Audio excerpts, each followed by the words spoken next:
MC की बैठक हुई थी। एमसी की बैठक में मेन एजेंडा V3 रोड्स का था, जिसमें आपको गुस्सा भी आया। आप चाहते थे कि V3 रोड्स एडमिनिस्ट्रेशन को जाएं टेम्परेली और सड़कें बने, लेकिन विपक्ष ने जिस तरह से इसका पूरा विरोध किया, उस पर क्या? देखो, मैं तो चाहती हूँ कि कोई भी डेवलपमेंट एजेंडा है, मुझे शहर देखना है, मुझे शहर वासियों को देखना है। और कोई चीज़ जैसे मेरे को लग रहा है कि ये आयसोर बन चुकी है सिटी के लिए, जिस सिटी को हम सिटी ब्यूटीफुल कहते हैं, तो वो एडमिनिस्ट्रेशन अगर तैयार है हमारी V3 रोड्स को लेने के लिए, तो हमें क्या आपत्ति है उसमें। और मैंने फाइनली ये भी बोल दिया कि वो एक बड़ी सड़कें बना के दे देंगे, तो उसके बाद हम उसको सब्जेक्ट टू दिस कंडीशन रख लेते हैं कि हमारे पास जब हमारी फाइनेंशियल कंडीशन थोड़ी सुधर जाएगी तो हम उनको वापस ले लेंगे। क्योंकि आप देखिए कि पिछले 3 साल से पैसे, आप क्रंच तो अभी आया है, पर पिछले 3 साल से हम उनको रिकापिट नहीं कर पा रहे। तो मैं तो यही चाहती थी कि एडमिनिस्ट्रेशन को दे दें, ताकि अगर हमारे पास आगे अगले महीने में ग्रांट एंड एड आती है तो मैं जो बाकी पैसा है वो कंसंट्रेट करूं V4, V5, V6 पे। तो इसकी वजह से बर्डन मेरे ऊपर कम हो जाता, कॉरपोरेशन के ऊपर कम हो जाता, और हम उन 3 रोड्स को अच्छी तरह बना सकते हैं। पर उनकी सोच अलग है, वो समझते हैं कि नहीं, उसमें हर चीज़ में पॉलिटिक्स आ जाती है।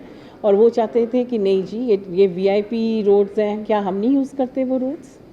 हम भी उसी रोड से आते हैं, आते जाते हैं। तो मुझे लगता है कि क्या पॉलिटिकल रीज़न था, पर मुझे दुख हुआ इस बात का कि एक डेवलपमेंट की चीज़ जो होने जा रही थी और जो आईसोर्स हैं हमारी रोड्स, उस पर भी इनको एक बहुत बड़ी आपत्ति थी। फंड्स को लेकर कांग्रेस का कहना है कि आप सरेंडिंग मोड में जा रहे हैं एडमिनिस्ट्रेशन के सामने, आप अटैकिंग मोड पे होना चाहिए सेंटर के साथ, ताकि फंड्स आ सकें। क्या आप समझते हो कि अगर मैं V3 रोड देती हूँ या नहीं देती तो उससे फ़ंड्स पे कोई असर आने वाला है? फ़ंड्स तो आने ही आने हैं, इसका कोई असर नहीं होने वाला। वो ये नहीं देखेंगे कि हाँ, मैम ने हमें V3 रोड्स ट्रांसफ़र कर दिए। और as a local resident of the city मुझे बताइए, किनको पता है कि V3 कॉरपोरेशन के पास है या एडमिनिस्ट्रेशन के पास है? ये तो वही जानते हैं जो नगर निगम में इन्वॉल्व हैं या काउंसलर्स हैं। एक कॉमन मैन को आप पूछिए कि ये V3 रोड किसको बिलोंग करती है, उसने तो ये देखना है कि ये सड़क ठीक है कि नहीं।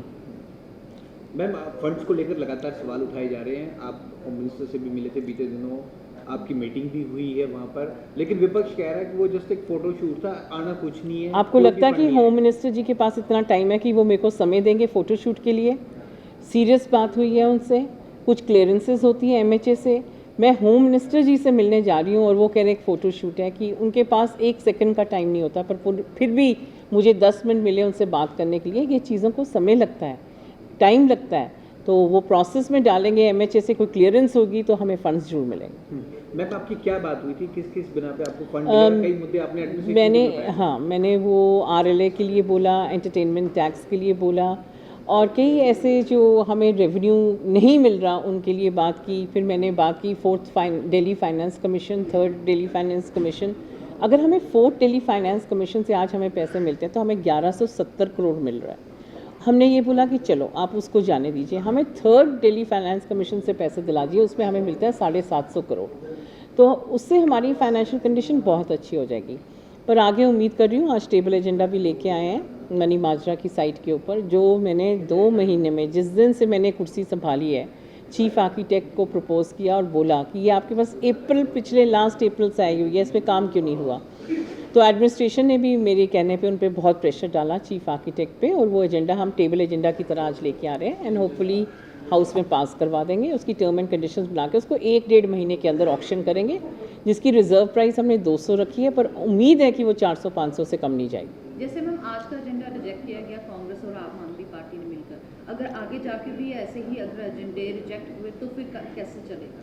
मैम, एजेंडा रिजेक्ट करना उनके जो लीडर्स हैं ना, उन्होंने करवाया है, उनके साथ उनकी बातचीत चल रही है। मैंने स्टार्टिंग में बोला कि it is a political move. अगर वो नहीं चाहते तो पब्लिक देख रही है। अगर वो रिजेक्ट करेंगे एजेंडाज, जो डेवलपमेंट के एजेंडाज हैं, अगर हमारी पार्टी या मैं एज अ मेयर लेके आ रही हूँ या ऑफिशियल्स लेके आ रहे हैं, तो पब्लिक भी बहुत जानकार है। अगले साल इलेक्शंस आने वाले हैं, वो भी देखेंगे कि डेवलपमेंट के एजेंडाज को कैसे रिजेक्ट किया जा रहा है। मैम, एक शहर भर में गड्ढे खोदे गए थे, उस पर काफ़ी डिस्कशन भी हुआ है, वो रूल्स भी, एजेंडा पास हुआ है। तो ओवरऑल आप कैसे देखते हैं, जो कंपनियां हैं शहर में गड्ढे खोद देती हैं, उसके बाद कोई उस पर फाइन नहीं लगता है? आज उस अकाउंटेबिलिटी बहुत डिटेल डिस्कशन हुई है हाउस में। Accountability will definitely be fix, because मैं खुद एज अ पार्षद इस पर उठ के बोलती थी, क्योंकि मेरे सेक्टर में, मेरे वार्ड में भी बहुत ये प्रॉब्लम आती थी। इनफैक्ट सारे शहर ही एक टाइम पे जियो वालों ने पूरा खोद दिया था। तो होपफुली चीफ साहब ने जैसे हाउस में भी बताया है कि accountability will be fixed, and अगर उसने बार बार रिपीट किया तो is going to be blacklisted. और फंड के लिए आप दोबारा गवर्नर से मिलेंगे आप? हाँ जी बिल्कुल, मैं तो पूरा प्रयास करती रहूँगी जब तक मुझे फंड्स नहीं मिलेंगे। कांग्रेस का कहना है कि वन मैन आर्मी शो आप दिखा रहे हैं, अगर आप चाहते तो अपने पार्टी के पार्षदों को भी सेंट्रल में के होम मिनिस्टर के साथ मिलवा सकते थे, या अपने जो deputy mayor senior deputy mayor उनको भी अपने साथ लेके जा सकते थे। थोड़ा pressure मैं करना सिर्फ चाहते इतना कहना चाहती हूँ कि आज तक कोई भी मेयर इनको गवर्नर हाउस तक, ये तो बात कर रहे हैं होम मिनिस्टर जी की, आज तक ये गवर्नर हाउस तो पहुँचे नहीं। वो सिर्फ मैंने ही किया कि सारी पार्टी के पार्षदों को लेके गई, और अभी तक मेरे को लगता है कोई मेयर ये काम नहीं कर पाया कि सारे पार्षदों को इकट्ठा लेके गए। धन्यवाद।